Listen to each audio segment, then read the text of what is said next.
Bismillahirrahmanirrahim. Assalamualaikum warahmatullahi wabarakatuh. Salam sejahtera untuk kita semua. Perkenalkan, nama saya Kusaimah, SPD MM. Saya merupakan salah satu dosen di Fakultas Hukum, Program Studi Ilmu Hukum, Universitas Merangin, Provinsi Jambi. Sebagai seorang dosen, sudah menjadi kewajiban saya untuk melakukan tridharma perguruan tinggi, diantaranya bidang pengajaran, yaitu pada semester ini saya mengampu mata kuliah kewirausahaan.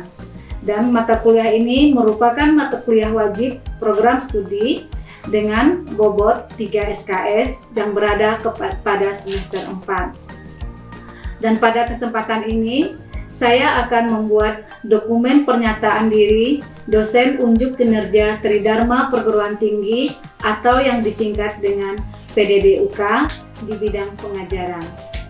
Dalam hal ini, sistem yang saya gunakan di dalam pengajaran adalah DIE, yaitu Delivery, Interaction, dan Assessment. Nah, apa itu delivery? Delivery itu adalah suatu proses di mana saya sebagai dosen menyampaikan materi pembelajaran kepada mahasiswa sehingga dapat diterima baik oleh mahasiswa. Adapun deskripsi singkat pada mata kuliah ini adalah berisi tentang pengetahuan, sikap, dan juga keterampilan yang berlandaskan kepada pemikiran yang kreatif dan inovatif serta tanggap terhadap perubahan teknologi dan memanfaatkan perkembangan teknologi di dalam usaha serta memberdayakan masyarakat lingkungan melalui penerapan prinsip-prinsip wirausaha. Adapun materi yang saya sajikan mengacu kepada CPL dari mata kuliah ini dan dari CPL menurun ke CPNK lalu turun menjadi 4 sub CPNK. Yaitu yang pertama, mahasiswa mampu menjelaskan tentang konsep dasar kewirausahaan. Yang kedua, mahasiswa mampu merancang peluang usaha dan membuat laporan studi kelayakan usaha.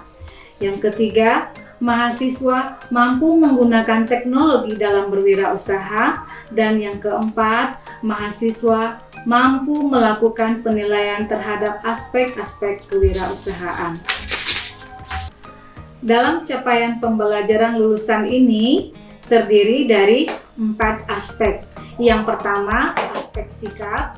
Yang kedua, aspek pengetahuan. Yang ketiga, aspek keterampilan umum. Dan yang keempat, aspek keterampilan khusus. Adapun materi yang saya sampaikan yaitu sebanyak 14 kali tatap muka dan itu tidak termasuk ujian tengah semester dan juga ujian akhir semester. Adapun bahan kajian yang saya bahas di sini yaitu yang pertama, konsep dasar kewirausahaan, cara mendirikan usaha, bentuk organisasi usaha, menilai kebutuhan usaha, cara memperoleh modal, transaksi pembayaran, teknik menentukan lokasi dan layout, serta yang terakhir, bisnis plan. Nah, itulah sistem delivery yang saya lakukan dalam pembelajaran ini. Selanjutnya yaitu sistem interaction, yaitu adalah proses yang terjalin antara mahasiswa dan dosen guna tercapainya tujuan pembelajaran. Di dalam sistem interaction ini ada 3 metode yang saya lakukan. Yang pertama, learning atau pembelajaran, yaitu saya selaku dosen memberikan materi kepada mahasiswa dan memberi kuis dalam bentuk pertanyaan dari pokok bahasan di mana mahasiswa sebagai subjek serta meminta pendapat mahasiswa tersebut. Yang kedua, metode yang saya gunakan yaitu small group discussion atau membentuk kelompok kecil sehingga terjadinya interaksi antara dosen dan mahasiswa untuk menganalisis dan menggali topik-topik dalam materi tersebut. Metode ketiga yang saya gunakan yaitu self-directed learning atau pemberian tugas kepada mahasiswa. Itulah sistem interaction yang saya gunakan. Selanjutnya, Sistem yang saya gunakan adalah sistem asesmen, yaitu penilaian. Sistem ini digunakan untuk mengukur kemampuan mahasiswa dengan pemberian tugas guna mengukur kemampuan mahasiswa itu sendiri. Adapun indikator penilaian yang saya gunakan dalam mata kuliah ini ada 5, yaitu pertama, kehadiran dengan bobot 10%, tugas 20%, keaktifan 40%, ujian tengah semester 15%, dan ujian akhir semester sebanyak 15%. Penilaian ini saya lakukan secara objektif kepada seluruh mahasiswa. Itulah 3 sistem yang saya gunakan dalam pembelajaran mata kuliah ini. Demikianlah pemaparan awal mengenai video saya. Selanjutnya, saya akan menampilkan proses pembelajaran di kelas. Adapun mata kuliah yang saya ajarkan adalah kewirausahaan. Selamat menyaksikan. Assalamualaikum warahmatullahi wabarakatuh. Assalamualaikum warahmatullahi wabarakatuh. Waalaikumsalam warahmatullahi wabarakatuh. Sehat semua? Sehat, Bu.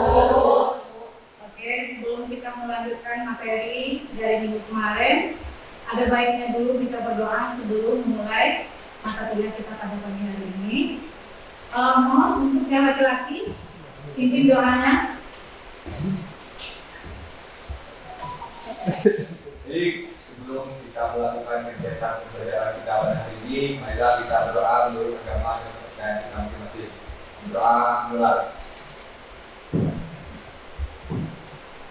Selesai. Oke. Kalau minggu kemarin kita masih bahas tentang cara memperoleh modal, maka pada pertemuan kali ini materi kita selanjutnya yaitu adalah teknik menentukan lokasi dan layout. Kalau dari judul materinya saja, kira-kira udah terbaca belum lokasi apa dan layout itu apa? Udah kebayang belum yang namanya lokasi itu apa dan yang layout itu apa? Kebayang? Kebayang di mana? Apa itu maksudnya layout? Apa itu lokasi? Tempat. Ya. Jadi kalau ini kan diartikan lokasi itu adalah tempat. Karena kita materi kita ini adalah kewirausahaan, jadi lokasinya itu adalah lokasi tempat berwirausaha, bukan lokasi tempat apa? Tempat pacaran, mungkin ya, lokasi tempat rekreasi, bukan ya. Tetapi yang namanya lokasi adalah tempat. Ya, di sini kita ada 5 pokok bahasan, yaitu pengertian lokasi dan layout, jenis-jenisnya, pertimbangan penentuan lokasi, dan juga tujuan penentuan lokasi dan layout. Nah, di sini dibaca dan nih. Apa itu lokasi? Nah, karena Ibu bilang tadi kita mempelajari tentang lokasi di dalam mata kuliah kewirausahaan, otomatis lokasi yang kita bahas adalah lokasi tempat berwirausaha. Jadi artinya di sini adalah tempat menjalankan aktivitas dalam melayani konsumen, apalagi aktivitas produksi secara keseluruhan. Ya, paham ya? Tempat itu tadi ya, tempat apa? Sama dengan lokasi. Lokasi sama dengan tempat. Ini dibolak-balik. Ya. Ya, jadi artinya lokasi itu adalah tempat. Kalau kampus, lokasi tempat belajar, ilmu. Ya. Kalau pasar,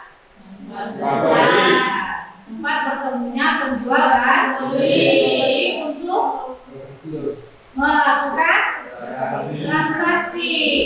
Ya kan? Masa iya di pasar ketemu ketemunya cuma say hello, kan nggak mungkin lah. Pasti orang kalau ke pasar punya tujuan untuk berbelanja membeli kebutuhannya. Ya, jadi garis bawahi kalau lokasi itu adalah tempat, ya, tempat pokoknya tempat melakukan transaksi lah kalau di dalam usaha. Ya, lanjut.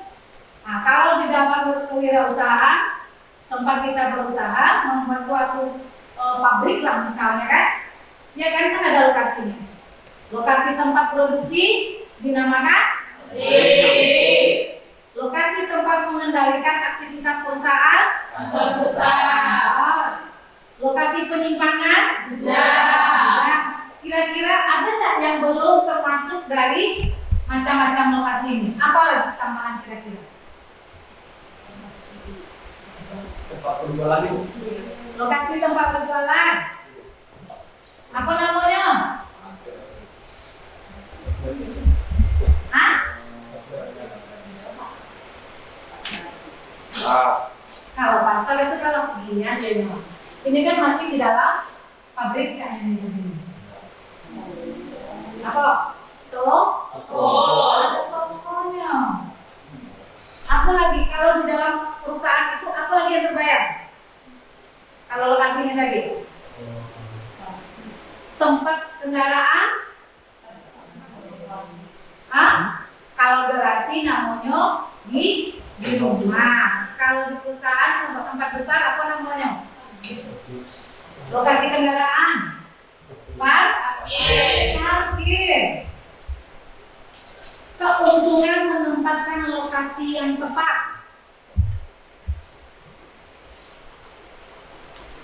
Kita ini lah strategis nih tempatnya nih. Kita bayangkan kalau suatu perusahaan mungkin kita ini agak repot ya. Kita bayangkan dulu rumah kita dulu atau rumah kamu. Masuk, apakah dapur duluan, apakah langsung ke kamar, atau langsung masuk kamar mandi, atau ruang tamu dulu? Itu kalau pintu depan Bu, kalau pintu belakang dapur dulu Bu. Nah, kalau pintu samping, ruang tengah, iya kan? Didesain nggak itu? Ditentukan nggak itu? Diatur kan? Nggak mungkin nggak diatur. Pasti ada di antara kita mengatur yang itu, ada nggak keuntungannya? Apa kalau misalkan di dalam rumah gitu? Tapi terus nyaman. Nah, apa baik kalau keuntungan di perusahaan ini kita menentukan lokasinya? Nah, yang pertama apa? Pelayanan yang diberikan kepada konsumen lebih memuaskan. Kenapa dibilang lebih memuaskan? Nah, strategis, nyaman, konsumen itu gampang. Oh, kalau cari produk A, dia lah tahu alurnya ya. Kalau mencari produk B, dia juga sudah tahu, tidak bertanya-tanya lagi. Kamu kalau masuk supermarket besar, ada nggak tanda di atas tuh? Pakaian bayi, sepatu, ada nggak? Kasir, ada nggak? Pastilah pernah. Mungkin kamu nggak pernah nengoknya di mall besar kan? Itu buat aku dia lebih memudahkan konsumen ini. Nggak perlu lagi dia cuap-cuap tanya, Pak, kalau cari ini di mana? Nah kan repot dah. Nah itulah pelayanan yang diberi konsumen ini lebih memuaskan. Terus apalagi kemudahan dalam memperoleh tenaga kerja yang diinginkan, baik jumlah maupun kualifikasinya. Ada yang tahu maksudnya? Kalau lokasi kita ini, perusahaan kita ini dekat, pasti orang akan banyak masuk. Karena orang akan memikir jarak tempuh, lokasi tempat tinggal. Iya kan? Kalau kita sudah punya lokasinya ini memang sudah tepat, kita bisa menentukan kualitas dari perusahaan yang kita bikin. Karena kita nih dekat nih, lokasi kita nih strategis nih, iya kan?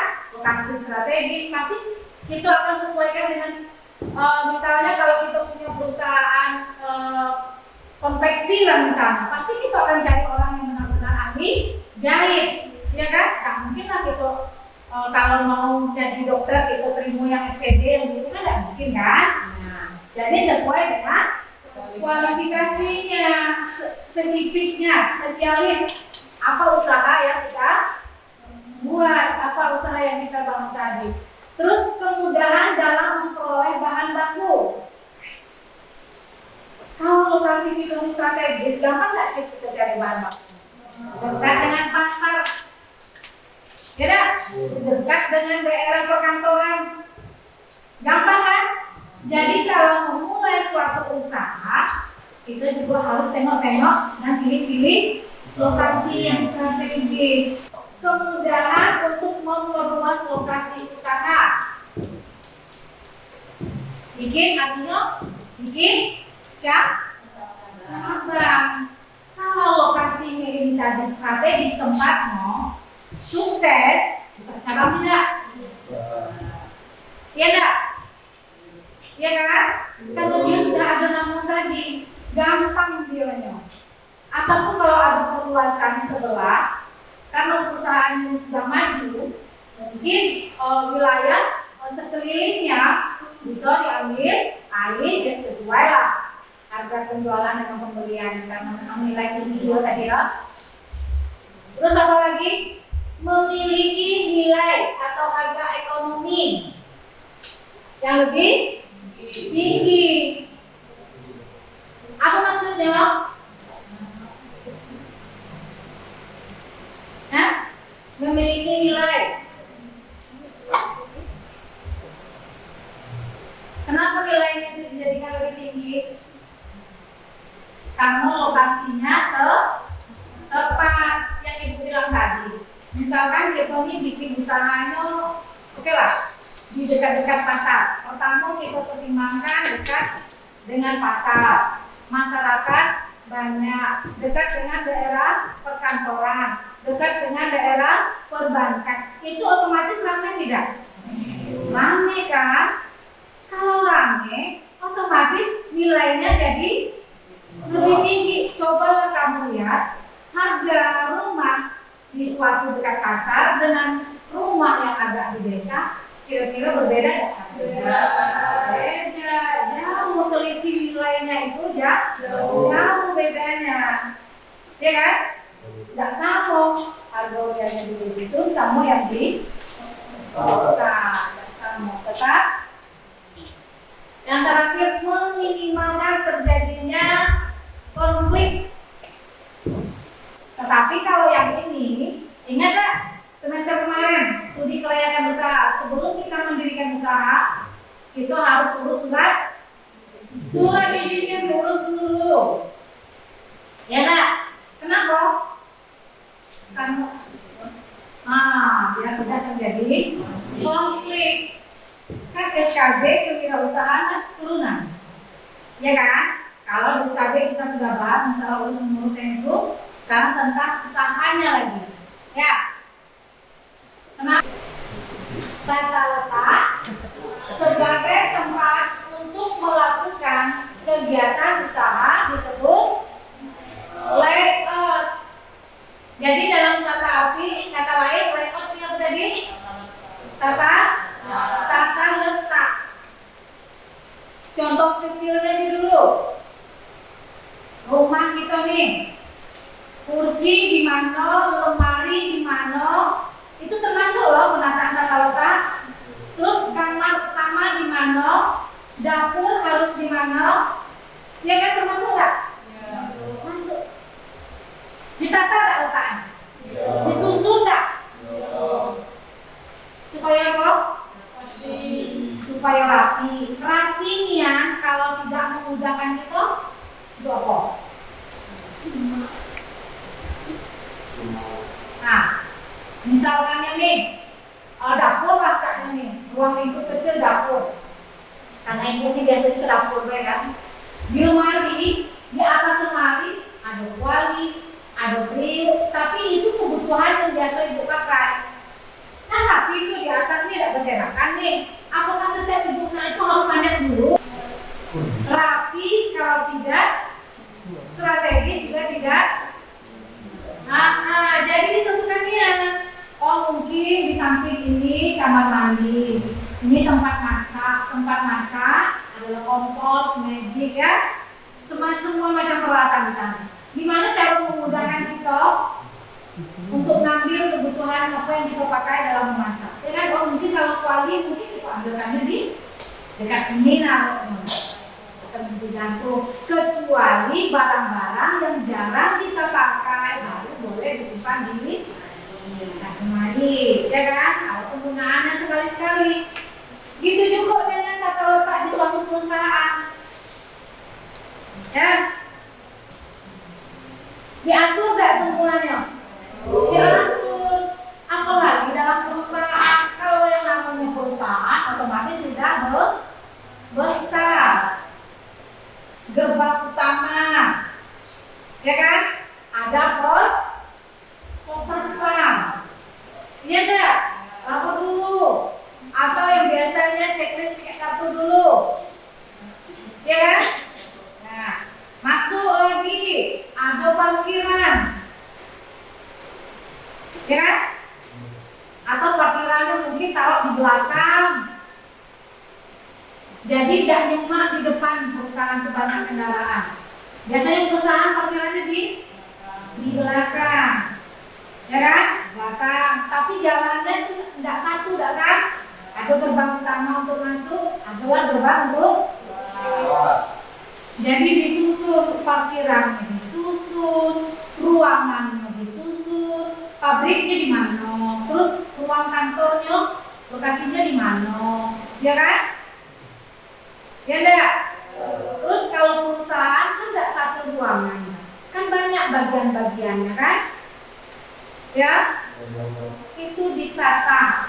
Terus di dalam ruangan itu tersendiri, meja, lemari itu juga ditata. Kursi pimpinan di mana, posisinya di mana, ngadap ke mana, utara, selatan atau di mana. Ya enggak? Ditata. Itu adalah bagian dari reatur. Enggak bisa kalau enggak ditata, berantakan. Terus dalam menentukan layout ini, faktor-faktor apa saja yang kita inginkan, yang perlu kita perhatikan? Pertama, keamanan. Ya, aman nggak rasanya kita taruh di sini nih? Ya nggak? Kalau sekarang nggak di samping pagar, ada CCTV juga, lah ada sapam juga, ya kan? Terus apa lagi? Nyaman. Samalah dengan keadaan rumah ya begini, iya enggak? Rumah kayak gitu juga enggak? Ruang lingkup kecilnya kita ambil rumah kayak gitu. Terus keindahan. Pohon ini kita tanamnya di mana ya? Bunga ini kalau dia punya bunganya yang naik-naik ke dinding, berangkat, itu harusnya taruhnya di mana ya? Iya enggak? Ini mana bunga, boleh di sini lah pulau. Tidak ada tertata. Terkadang ruangan sederhana, penataannya bagus, tetap indah lah ya dia. Ya kan? Padahal kayaknya simple ya. Apalagi efisiensi, efektif. Jadi apapun barang yang nak kita ini kan, yang nak kita ambil gampang. Ya kan?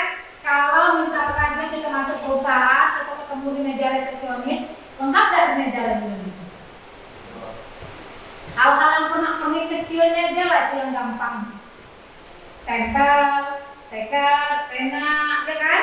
Tapi tidaknya ada tempatnya tersendiri dengan lainnya. Mungkin tidak.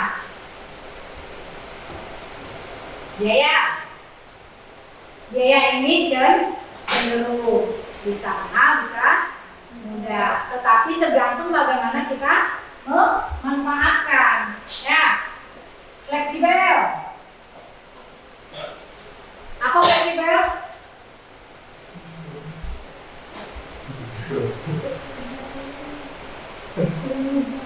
Nah, tuh memudahkan kita lentur, jadinya gampang pakai di sini, oke? Itu juga, oke, ya. Dan pertimbangan lainnya.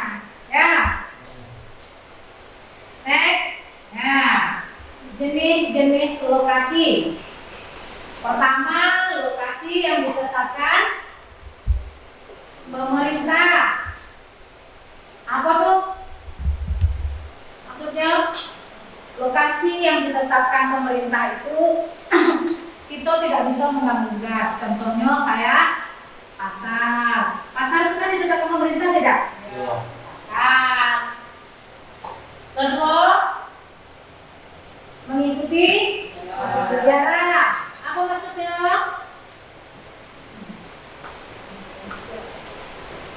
Ada nilai historisnya dulu. Oh, dulu di sini dulu.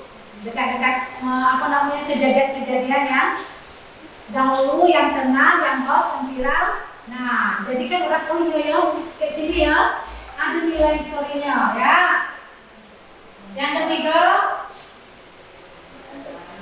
kondisi alam. Apa tuh kondisi alam? Misalkannya, kalau misalnya daerahnya dingin, itu cocoknya membuat perusahaan di sana perusahaan apa? Mungkin jaket atau selimut. Nah, iya enggak? Hah? Iya kan? Pasti kita usahanya kita ini tidak mungkin kita bikin pabrik di sana. Otomatis dalam sesuaikan dengan kondisi alamnya. Apa kira-kira yang di sana? Nah, yang keempat, faktor ekonomi. Perekonomian penduduk setempat itu. Kalau kayak di Jangkar kan banyak kentang, banyak cabai, ya. Murah ya kalau yang pertanian enggak. Kira-kira itu bisa enggak yang dijadikan bahan produksi itu? Apa kira-kira yang bisa? Mungkin dari kentang, kan aku, kentang, kentang, aku, kentang, iya kan? Kalau nak bikin belado, cabai murah. Ya nak? Jadi kalau daerah Jangkar, aku cocok usaha yang kita dirikan di sana. Makanan anak, kan? Sedang. Kamu ada yang sudah pernah jualan nggak? Online atau apa? Langsung, jualan langsung. Oke. Kira-kira kalau untuk bikin tugas nggak? Tapi yang penting minggu depan yang kita pakai kan yang bentuk kelompok kemarin kan? Nah, kelompok berikutnya yang akan menampilkan materi. Ya, oke. Mungkin pada kali ini dicukupkan batas ini dulu pertemuan kita. Ibu akhiri. Wassalamualaikum warahmatullahi wabarakatuh.